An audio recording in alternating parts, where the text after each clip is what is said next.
Salom do'stlar, sizlar bilan Language in Details kanali 50 ta darsda ingliz tili, ya'ni har bir level uchun 50 ta dars bo'lgan, ya'ni A0 darsimiz, ya'ni A0 kursimiz 5-darsga keldik va biz boshlaymiz.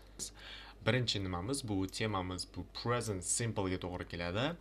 He, she, it plus verb plus s. Ya'ni biz u, ya'ni bu o'g'il bola uchun, she qiz bola uchun u deb aytamiz, it bu do'stlar. Va har bir, ya'ni formulani ko'rgan bo'lsangiz, mana nimadan keyin verbdan keyin s qo'yishimiz shart. Ya'ni bu yerda nima keltirib qo'yganmiz, ya'ni he loves her. Ya'ni u o'g'il bola uchun uni yaxshi ko'radi, qiz bolani yaxshi ko'rar ekan. Va shundan keyin biz fe'lga s qo'yishimiz kerak. Love so'zi, masalan, I love you deb, I like you deb aytardik-ku. Endi bu yerda masalan u seni yaxshi ko'radi deb aytadigan bo'lsak, he loves you deb s qo'yishimiz kerak.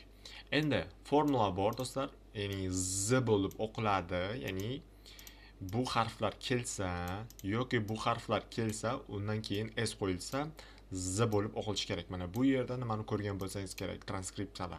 Mana he loves her, u z loves her, ya'ni u uni yaxshi ko'radi.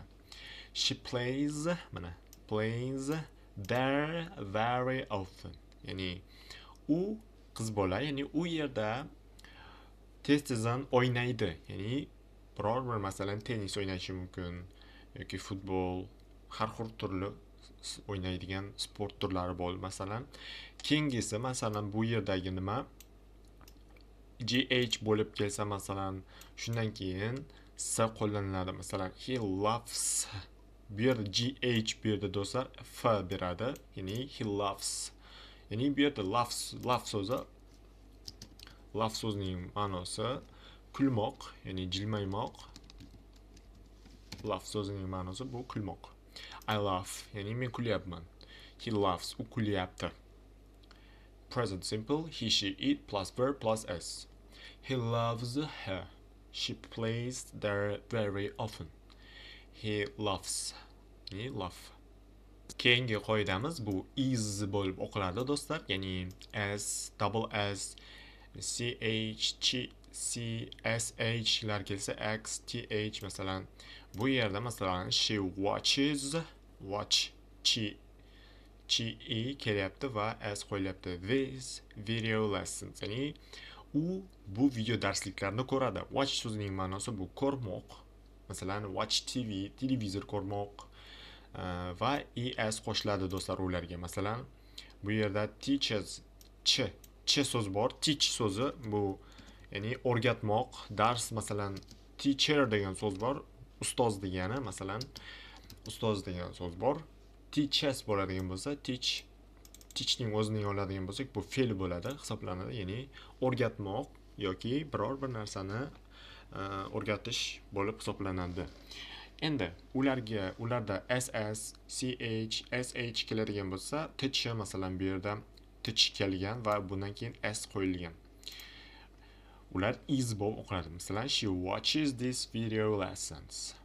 He watches English, ya'ni he teaches English, ya'ni u ingliz tilini o'rgatadi degan ma'noda. She watches these video lessons. He teaches English. Ya'ni do'stlar, qoidalarimiz tushunarli bo'ldi degan umiddaman va biz davom ettiramiz. Mana qoidamiz o'sha shu qoidaga qarab biz s qo'yishimiz kerak. Ya'ni fe'l, verb qo'yamiz va undan keyin s.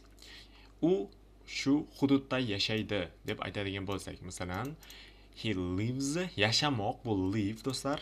Bu yerda live, ya'ni live so'zini nimada ko'rgan bo'lsangiz bo'ladi.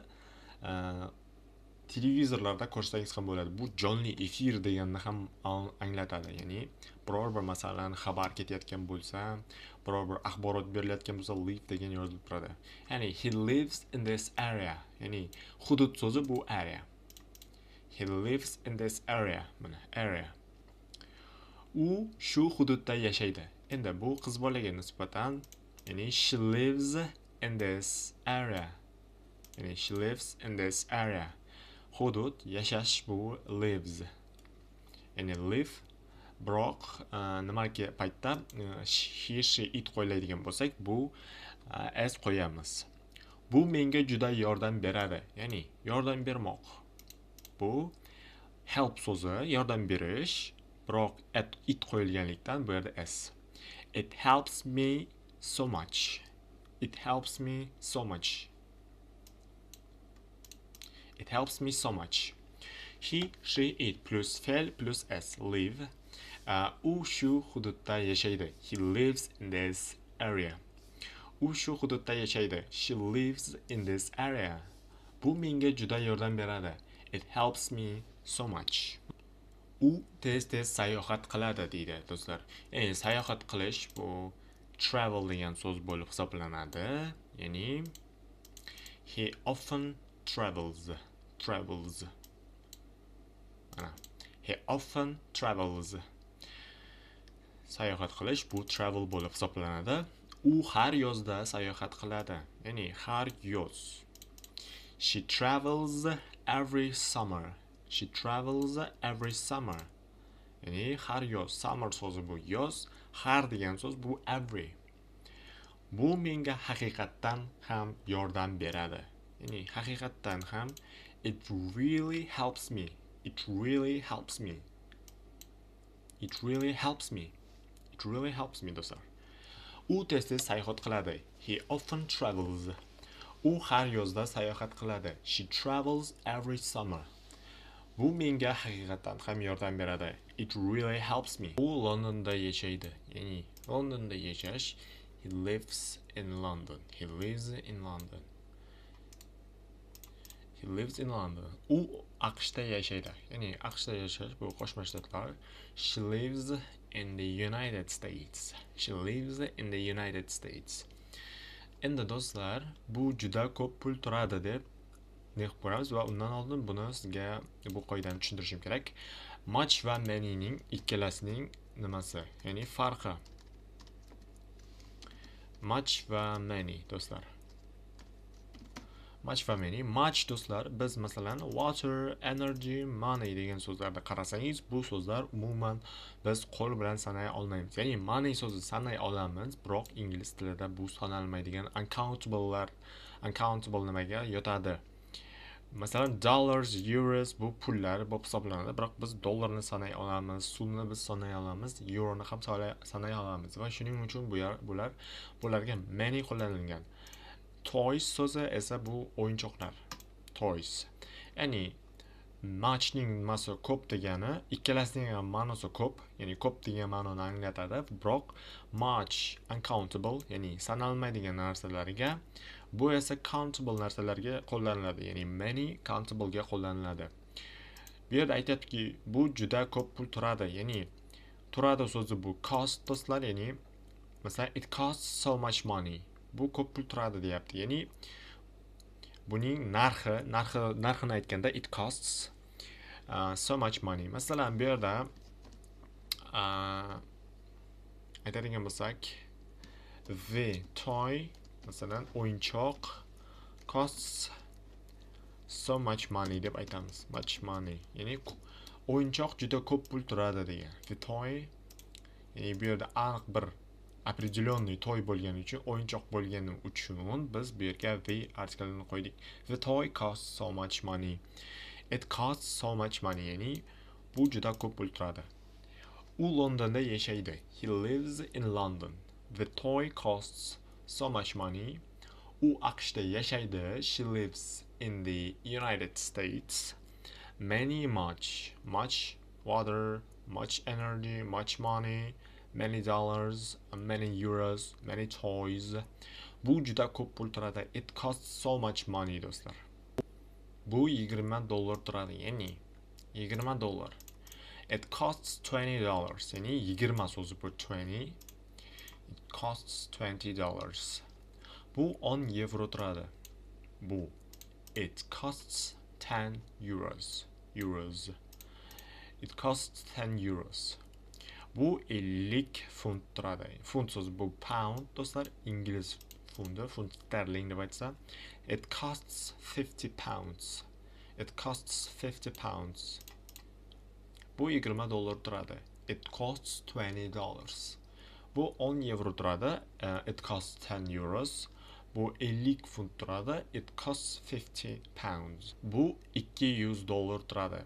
Ya'ni 200 qanday bo'ladi do'stlar? Mana ko'rganingizdek, it costs 2, ya'ni 1 2 3 4 5 10, ya'ni 10 ga kelmaydi, 9 dollar aytadigan bo'lsak, 100 so'z qo'llaniladi. Ya'ni it costs $200. Masalan,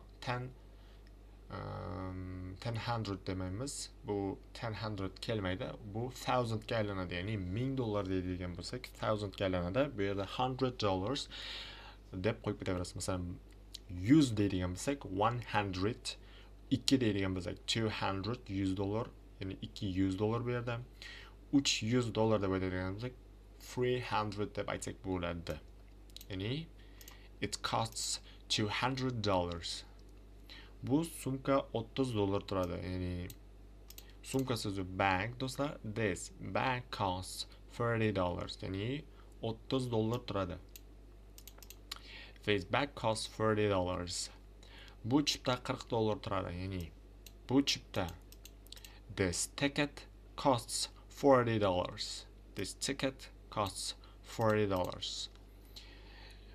Bu 200 dollar turadi. It costs $200.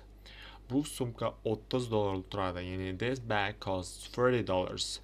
Bu chipta 40 dollar turadi. This ticket costs $40. Bu chipta 300 dollar turadi. Ya'ni 300 dollar. This ticket costs, ya'ni costs bo'lishi kerak, ya'ni costs $300. Ya'ni bu chipta, ya'ni bu chipta 300 dollar turadi. Ya'ni bu yerda this tickets deganimizda cost qo'yishimiz mumkin edi. Chunki aytib o'tishim kerak do'stlar, these tickets deb aytganimizda bu v ga yotib ketar edi. Chunki bu ko'plik turda keladi. Ko'plik turda kelgani uchun bu yerga cost qo'yamiz. Ko'plik turda kelsa cost qo'ya olmaymiz. U, ya'ni he, she, it shularga faqat s qo'yiladi. Ya'ni this ticket costs, ya'ni this ticket costs. Bu yerda endi transkripsiyada ham nima xatolik ketadi do'stlar. This ticket costs bo'ladi $300. Bu kompyuter 2000 dollar turadi. Ya'ni 2000 dollar. Ya'ni this computer costs $2000. Ya'ni aytganimdek do'stlar, 100, ya'ni aytdik-ku, bu yerda ham shu nima qoida ishlaydi. 1000, 2000 deb aytib ketishimiz mumkin. Biroq 10,000 dollar bu yerda qo'llaniladi, chunki aytishimiz kerak, $10,000 deb ayta olamiz. Ya'ni 10,000 dollar deb ayta olamiz. This computer costs $2,000. Ushbu model 3000 dollar turadi. Ya'ni 3000 model, masalan, biror bir narsaning, kompyuterning modeli bo'lishi mumkin, telefonning modelini bo'lishi mumkin. This model costs $3,000. Ya'ni bu this model costs $3,000. Bu chipta 300 dollar turadi. This ticket costs $300. Bu kompyuter 2000 dollar turadi. This computer costs $2,000. Ushbu model 3000 dollar turadi. This model costs $3,000. Bu mashina haydaydi. Ya'ni mashina haydash, bu drive a car, va bu yerda drive a car bu he bo'lganligi uchun s qo'yiladi. He drives a car. He drives a car. Ya'ni u mashina haydaydi va bu yerda noaniq artikl bo'ladi. Noaniq, qanday mashina haydash bizlarga noaniq, shuning uchun noaniq artikl qo'yilgan. U kompaniyada ishlaydi. Ya'ni kompaniya, she works in a company. She works in a company. Do'stlar, darsliklarning boshida ko'rgan bo'lsangiz, for a company deb ham aytsak bo'ladi. She works for a company deb aytsak ham bo'ladi. In a company deb aytsak ham bo'ladi. Ikkalasini bittasini qo'llab ketsangiz bo'ladi. U bankda ishlaydi. Ya'ni bankda ishlash. He works in a bank. He works in a bank. He works in a bank. U mashina haydadi. He drives a car. U kompaniyada ishlaydi. She works in a company or for a company. U bankda ishlaydi. He works in a bank. Do'stlar, va bizlarning keyingi qoidalarimiz bu have, has, do, does. Ya'ni have, I have, we have, you have, they have deb aytar edik, to'g'rimi? And has bu he has, she has, it has bo'lib hisoblanadi. Ya'ni biz uchta he has, it has, she has ga has qo'llaymiz va I, we, you, they, ya'ni I, we, you, they ga have qo'llaymiz. Duda ham xuddi o'sha hozirgina aytib ketganimdek bo'ladi. Duga I do, you do, they do, we do deb aytamiz. He does, she does, it does nima qiladi? Endi it does bo'lmaydi. Uning savoli bor deb aytadigan bo'lsak, bu yerda bor so'zi bu has, ya'ni you have a question deb aytar edik. Endi bu yerda uning deb misol keltiramiz. He has a question. He has a question. He has a question. Uning muammosi bor. Ya'ni muammo so'zi bu problem. He has a problem. He has a problem. He has a problem. Uning iti bor. It so'zi bu a dog. He has a dog. He has a dog. Ya'ni uning iti bor. He has a dog. Have, has, do, does. Uning savoli bor. He has a question. Uning muammosi bor, ya'ni he has a problem. Uning iti bor, he has a dog. Uning mushugi bor, ya'ni she has a cat. She has a cat. Uning bo'sh vaqti juda oz, ya'ni she has too little free time. Little so'zi bu oz degani, ya'ni little free time. Free time bu bo'sh vaqt do'stlar. Ya'ni bo'sh vaqt. He has too little free time. Uning juda ko'p savollari bor. Ya'ni uning juda ko'p savollari. She has so many questions. So many questions. Many'ning nimasini farqini tushuntirib ketgandim do'stlar. Ya'ni many bu sanaladigan question 1 2 3 deb sanalsak many qo'llaymiz. Uncountable bo'lsa bu much qo'llaymiz. Uning mushugi bor. She has a cat. Uning bo'sh vaqti juda oz. He has too little free time. Uning juda ko'p savollar bor. She has so many questions. Endi do'stlar, likes degan mana konstruksiyada ko'ramiz. He likes, she likes. Like ning so'zi o'zi u yoqtirmoq degani. Yoqadi. Masalan, bizning kanalimizga videoning tagiga o'zingizni like nimasini tugmachasini bosib ketishingiz mumkin. Bu sizga yoqadi degan nimani aytsak bo'ladi. Ya'ni yoqtirmaydi degan bo'lsa dislike. Dislike yoqtirmaslik va sizga buni tavsiya qilmayman do'stlar. Unga bu musiqa yoqadi. Ya'ni unga he likes this music. This music, ya'ni musiqa so'zi musiqa, music. Unga bu qo'shiq yoqadi. Qo'shiq so'zi bu sing. She likes this sing, ya'ni this song, sing deyapman do'stlar. Sing so'zi bor, ya'ni bu kuylamoq. Sing song, ya'ni qo'shiq kuylash. She likes this song, ya'ni she likes this song. Keling masalan, she sings a song. Ya'ni u qo'shiq kuylaydi. Noaniq qo'shiq yoki bu yerga this song deb qo'ysak bo'ladi. Unga bu dastur yoqadi. Dastur so'zi bu program, ya'ni dastur bo'lganda program. He likes this program. Bu yerda project deb yozib ketsak ham bo'ladi. Masalan, unga bu proyekt yoqadi. He likes this project. Ya'ni dastur so'ziga, ya'ni bu nima deb aytsak bo'ladi. Masalan, proyekt, project. He, she plus likes. Like, dislike. Unga bu musiqa yoqadi. He likes this music. Sing, song. Qo'shiq kuylash. Unga bu qo'shiq yoqadi. She likes this song. She sing bo'lmaydi do'stlar, chunki bu yerda sings bo'lishi kerak. Chunki she sing z qo'yiladi. Ya'ni bu yerda xatolik ketib kechirasiz. Ya'ni she sings a song. She sings this song. Unga bu dastur yoqadi. He likes this program. Yoki he likes this project. U bu taomni yaxshi ko'radi. Ya'ni yaxshi ko'rish aytganimdek like so'zi ya'ni kechirasiz.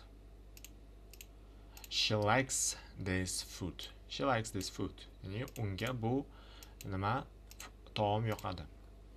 Va keyingi konstruksiyamiz do'stlar needga ham fe'l, bu need o'zi fe'l do'stlar, bir konstruksiyani yodlab oling. He, she, it plus fe'l va plus s. Har qanday fe'l kelsa unga s qo'yilib ketaveradi. Ya'ni unga ko'proq pul kerak. Ya'ni he needs more money. He needs more money. More money. Bu yerda more ko'proq, much mega siz adashtirmang. He needs more money, ko'p pul. Unga ko'proq vaqt kerak. Ya'ni ko'proq vaqt. He needs more time. He needs, ya'ni she needs more time. Unga ko'proq vaqt kerak. She needs more time. She needs more time. U bu taomni yaxshi ko'radi. She likes this food. He, she, it plus needs. Unga ko'proq pul kerak. He needs more money. Unga ko'proq vaqt kerak. She needs more time. Unga sizning yordamingiz kerak. Ya'ni unga he needs your help. He needs your help. Ya'ni do'stlar, biz help so'zini bu yerda biz helps deb qo'llar edik, yordam beradi deb.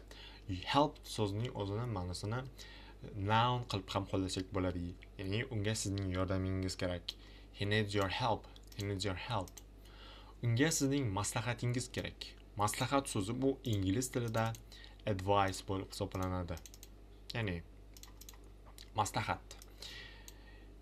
She needs your advice. She needs your advice. Unga sizning maslahatingiz kerak. Ya'ni u sizning maslahatingizga muhtoj. Bu juda chiroyli ko'rinadi. Ko'rinadi so'zi bu look, ya'ni masalan biz bir mashina oldingizdan o'tib ketyapti. This car looks very beautiful deb aytsak bo'ladi. Ya'ni this car looks very speedy. Ya'ni bu yerda speedy'ni aytmashim kerak edi. Faqat hozircha beautiful so'zlarni qo'llab turing. Buning o'zining qoidalari bor hali. Ya'ni it looks very beautiful. Ya'ni bu juda chiroyli ko'rinadi. It looks very beautiful. Look so'zi ko'rmoq yoki qaramoq deb aytsak bo'ladi. Biroq biz bu yerda it bilan qo'lladik. Bu juda chiroyli ko'rinadi. Masalan, Ashley look at me degan trendni ko'rgan bo'lsangiz, agar TikTok, Instagram nimalarda look at, ya'ni menga qara degan ma'noda bo'ladi. Ashley look at me, ya'ni menga qara degan ma'noda kelgan. Unga sizning yordamingiz kerak. He needs your help. Unga sizning maslahatingiz kerak. She needs your advice. Bu juda chiroyli ko'rinadi. It looks very beautiful. U juda yosh ko'rinadi. Ya'ni yosh ko'rinish. Aytganimizdek bu young. He looks very young. He looks very young. Bu g'alati tuyuladi. Ya'ni it seems strange. Tuyulish so'zi bu seem do'stlar. Ya'ni tuyulmoq bu seem. Menga g'alati tuyulyapti deb aytsangiz ham bo'ladi. Ya'ni it seems to me bo'ladi, biroq it seems to me so strange. Bu menga juda g'alati tuyulyapti. Ya'ni bu haqiqatdan ham g'alati tuyuladi. It seems really strange. Ya'ni it seems really strange.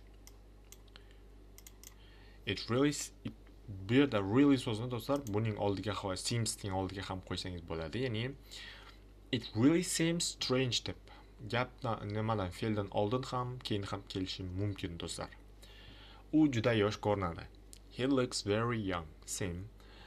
Bu g'alati tuyuladi. It seems strange. Bu yerda menga g'alati tuyuladi desangiz, bu menga juda g'alati tuyuladi desangiz, it seems to me so strange. Juda g'alati deb aytsak bo'ladi. It seems to me so strange. Bu haqiqatdan ham g'alati tuyuladi. It seems really strange. U buni ancha yaxshi qiladi. Ya'ni qilmoq aytganimdek do, does ga aylanadi. Ya'ni he, she, it da. He does it much better. He does it ancha yaxshi degan so'z bu much better deganga yetadi do'stlar. U buni juda yaxshi qiladi. U buni. Ya'ni she does it very well. She does it very well.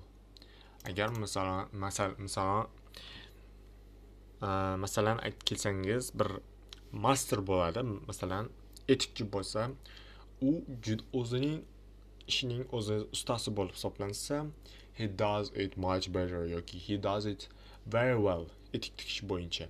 eng ustasi farangisi bo'lsa, profi bo'lsa, ya'ni professional in this area, bu nimada juda bu hududda yoki bu nimada sohada eng kuchlisi bo'lsa aytsak bo'ladi, he does it much better yoki she does it very well. U buni tezdan aytadi. Ya'ni aytmoq, bilasiz, biror bir narsani aytsak, bu sayga to'g'ri keladi. He often says it. He often says it. He often says it. U buni ancha yaxshi qiladi. He does it much better. U buni juda yaxshi qiladi. She does it very well. U buni tezdan aytadi. He often says it. U menga bu haqda tez aytib turadi. Ya'ni tez bo'lsa bu often yoki often desak ham bo'ladi do'stlar. Bu ayrim ya'ni nimalarda keladi. Often deb aytsak ham bo'ladi. Biroq biz often deb aytamiz. U menga bu haqda tez aytib turadi yoki beradi. She often tells me about it. U ba'zan aytadi. Ya'ni she sometimes, ba'zan so'zi do'stlar bu says it, sometimes ga yotadi. Ya'ni ba'zan so'zi bu sometimes bu hech qanday nima emas do'stlar, fe'lga yotmaydi. Bu s bilan qo'shilib kelgan o'zi sometimes bizning konstruksiyamizga qarab siz nima qilib tashlamang. Ya'ni bu yerda o'zining konstruksiyasi kelib turibdi mana. Bu faqat often, sometimes, usually degan so'zlar bor. Hammasini biz hali umumiylashtiramiz. Shu paytda tushunasiz. She sometimes says it. Bu so'zlarning hammasi keyword deb ataladi. Keywordlar ya'ni o'zining zamonini keltirib turadi. Ya'ni bu yerda biz present simple ni o'tayotgan bo'lsak, zamonlar hali zamon ko'p. Shu zamonlarda o'zining nimasi bo'ladi? Keywordlari bo'ladi. Masalan, keywords hozir biz o'tayotgan fe'lning kechasiz, biz o'tayotgan mahalning keywordlari bu biz o'tganlarimiz often, ya'ni often, sometimes, ya'ni usually degan so'z ham bor. Usually odatda degan so'z. Usually odatda. Va hali nimalar bor so'zlar, buni biz ko'rib chiqamiz hali. U ba'zan menga bu haqda aytib beradi. Ya'ni u ba'zan, ya'ni he sometimes tells me about it. He sometimes tells me about it. He sometimes tells me about it. U menga bu haqda tez aytib beradi. Ya'ni turadi deb aytsak bo'ladi, aytib turadi. Kechasi buni o'zgartirib yuboraylik. Turadi. She often tells me about it. Keywords often, sometimes, usually. U ba'zan aytadi. She sometimes says it. U buni deb aytamiz. U buni ba'zan aytadi. U ba'zan menga bu haqda aytib beradi. He sometimes tells me about it. Do'stlar, va keyingi bizning qoidamiz bu why kelsa, masalan, bir so'zlar bo'ladi. Masalan, study so'zi. Study. Kechasiz study so'zi bor. Bu yerda why kelgan. Why tushib qolib, bu yerga kichkina I qo'yiladi do'stlar. Kichkina I va plus s qo'yiladi. Why bu why so'zi harfi degan, точнее harfi I ga o'zgaradi va ya'ni bu faqat he, she, it da qo'llaniladi do'stlar va studies degan nimaga to'g'ri kelib qoladi. Studies, masalan, u yerda o'qiydi degan so'z bor. Masalan, aytamiz, mana she studies there. She studies there. U yerda o'qiydi. She studies there. Ko'rganingizdek, y tushib qoladi, I qo'yiladi va plus s qo'yiladi. Es. Unga bu uslub yoqadi. Ya'ni unga she likes this style. Uslub, style, method bo'lishi mumkin. Method, masalan, uslubning o'rniga method degan so'z bor. Method bo'lib yoziladi. Ya'ni metod bo'lib o'qiladi. Точнее bu ingliz tilidagi nimasi do'stlar? Ingliz tilidagi nimasi bo'lib hisoblanadi? Bu metod so'zi.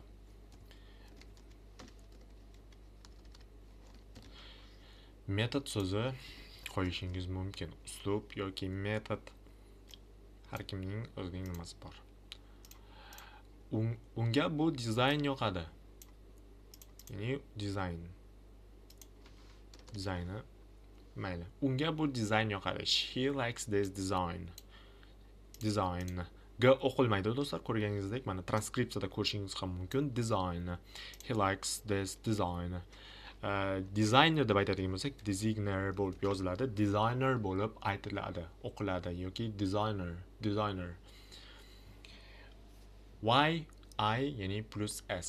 Undosh harf kelsa agar do'stlar, undan oldin study ya'ni studies. U yerga o'qiydi, u yerda o'qiydi. She studies there. Unga bu uslub yoki method yoqadi. She likes this style or method. Unga bu dizayn yoqadi. She likes this design. Designer. Do'stlar, shuning bilan bizning darsimiz o'z nihoyasiga yetdi. Videomiz yoqsa, like tugmachasini bosib, kanalimizga a'zo bo'lishni va o'zingizning yaqinlaringizga bo'lishingiz mumkin.